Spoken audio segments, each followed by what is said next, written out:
I'm doing this because some days ago I had this conversation with someone who wanted some clarifications on what we do.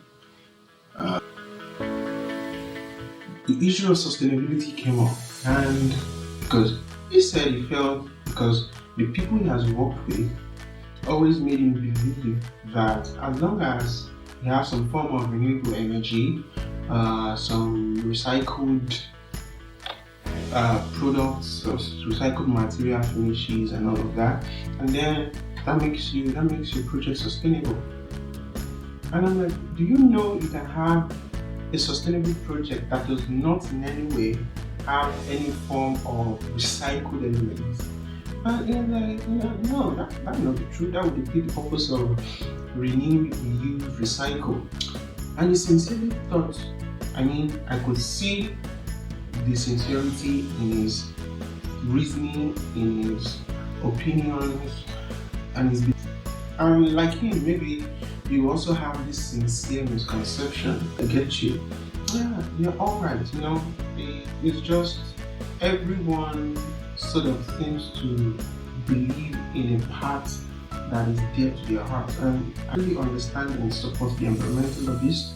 Yes, let's stop carbon emissions.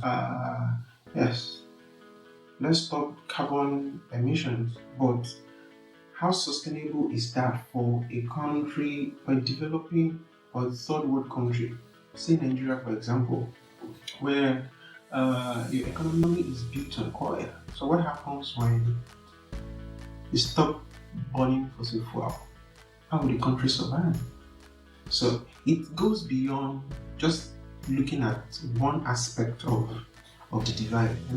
There are five general metrics that are looked at, that are considered in when talking about sustainability. You have to consider the political ramifications, the economic profitability or the economic good, the community good, the environmental good, and also the socio-cultural good.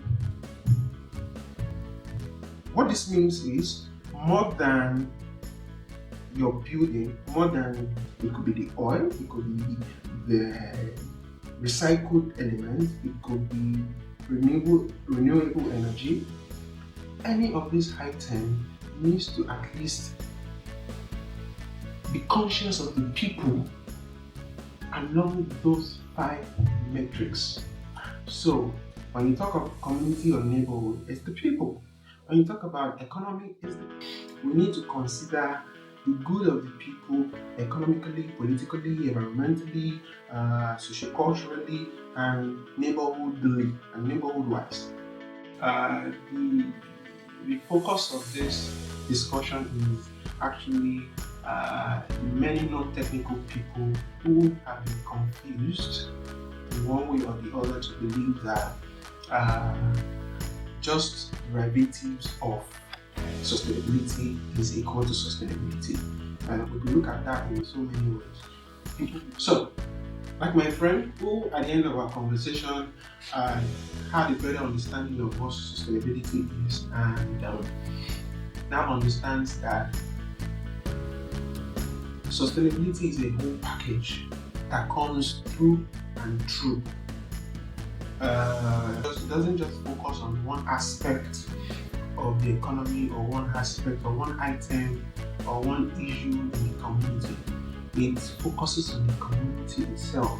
Remember I said sustainability is about people, not about oil, not about trade, people and people.